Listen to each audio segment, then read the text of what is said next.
This week on Hoosier News Source, Indiana takes the spotlight this weekend at the Final Four. But there were more than hoops fans in the Circle City.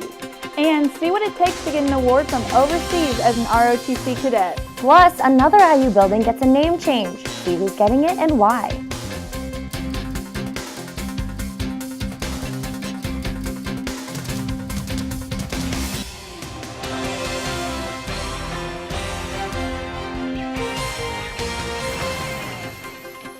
Hi, and thanks for joining us this week on Hoosier News Source. I'm Elizabeth Pace. And I'm Elizabeth Wattis.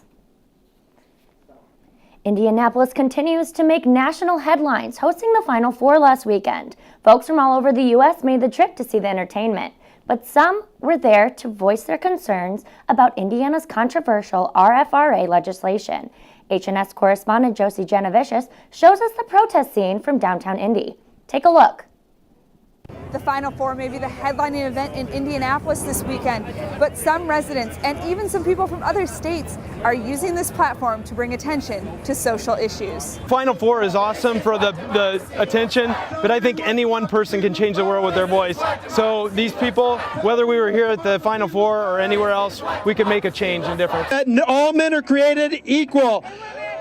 We all have the rights to life, liberty, and the pursuit of happiness, all of us. And that's what we're out here fighting for every day. Prior to the Final Four events in Indianapolis this past weekend, Governor Mike Pence had clarifying language added to the Religious Freedom Restoration Act to decrease discrimination. We don't want just, a quick fix or a Band-Aid fix. We don't want you to just cover up, the damage that was done from this bill. But we want to change to state legislation as far as equality for all Hoosiers, because LGBT Hoosiers are not included in the protected class in Indiana. So that's what we want.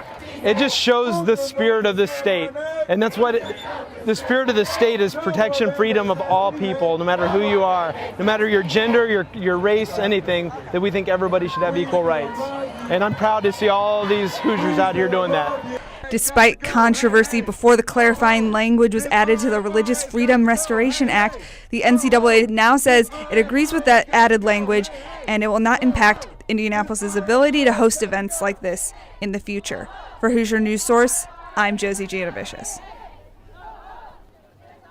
Thanks for that report, Josie. Despite protests, it looks like the state got a lot of business traffic from basketball fans passing through. If you thought the Final Four was competitive, listen to this. IU's ROTC had their own competition last weekend. The German Badge of Military Proficiency competition invited surrounding schools' ROTC programs to compete for a foreign award. I was there and I saw what it takes to earn a German badge. Check it out. The badge you did today is a standard skill every German soldier has to do every year. So we do it every year on top of other things. German Master Sergeant Nat Kemper and Staff Sergeant Kurt certified the German Armed Forces Badge of Military Proficiency competition this past weekend, held by IU's Army ROTC. Up, and gold. This competition tested cadets from 23 surrounding schools on basic fitness and military skills that all German soldiers are tested on every year. Because everyone's out there, you're competing against everyone, you have everyone out there cheering for you. My final half a lap, I had some guys come and run with me, and that really just kind of got me going.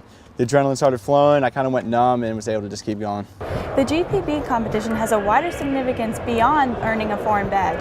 This competition can help build a cadet's military resume. And it identifies that you have trained with the Germans, you have done this competition, and you, as a result of it, you are a more well-rounded soldier. You are able to basically work with a foreign military in some basic soldier tasks. 6 tests were completely facilitated and graded by IU cadets from schools as far as Michigan State. 318 cadets entered the competition Friday afternoon. By the end of Sunday evening, only 228 cadets qualified to earn a bronze, silver, or gold badge. About 25 of those cadets were from IU. For Hoosier News Source, I'm Elizabeth Pace. I've never been to an ROTC competition. What was it like? Well, they had about 24, I think, to 25 schools there, and the hardest competition was the last portion of it, the ruck march, and cadets had to wear a 35 to 40 pound ruck. So it was kind of difficult, and I think the interview I had, John Vandenberg, had the fastest time of completing in an hour and about 2 minutes, something around there. So it was really cool for IU. That's crazy. Yeah. Well, now that temps are on the rise, it's time to save on that energy bill. That means IU's annual energy challenge is underway. The challenge is from March 26th to April 16th, and it encourages students to conserve water and electricity. How to do it? IU says try taking shorter showers and turning off the lights when you're not in the room. IU's Greek houses and the dorms are two of the biggest energy users participating. Freshman Jessica DiStefano of Wright Quad says with a campus this big, any type of conservation counts. I just think it's important because of all the electricity and water I use myself. Multiply that by how many students are on this campus, and then that's a lot of energy being used. So just the little things like unplugging your charger, turning off your TV, everything like that just makes a difference. You can log on to the Energy Challenge by clicking on this story at iustv.com to keep track of the amount of water and electricity being saved. The challenge will continue through Thursday, April 16th, but of course, there's never a bad time to save energy.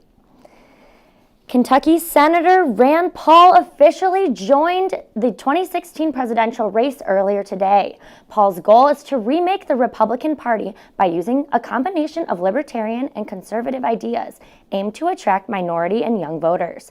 On his campaign website, Paul says, quote, "I am running for president to return our country to the principles of liberty and limited government," end quote. Paul is just the second fully declared candidate, but could face as many as 20 rivals for the nomination before early next year. Renovating Franklin Hall for a new media school was merely a proposition in 2013. Now, crews are making it a reality. Come mid-2016, the renovations will be complete and ready for use.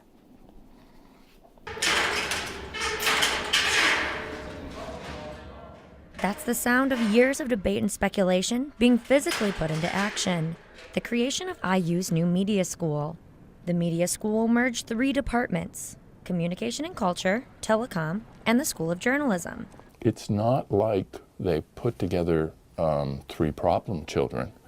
It's that they put together 3 really strong children and made them into one family. Kelly, the director of undergraduate studies in the media school, says that the merge is an important move for Indiana University, but it's gotten mixed reviews from students. We have enough credibility to have our own program. Education has to take strides forward, and I think this is a big step to doing so. The journalism department has been its own entity since I've been here, and with the merger with the School of Telecommunications and just becoming the media school, I'm honestly gonna miss that. A lot of people say like journalism is dying, but it's not. It's just merging. So I think the transformation is a great idea. Now the 3 schools are merging to focus on the new technology in the growing world of communication. But the journalism school did bring a very important alum with them, Ernie Pyle. Ernie Pyle, a World War II correspondent and Pulitzer Prize winner, is featured here in front of Franklin Hall on his typewriter with his cup of coffee and notes.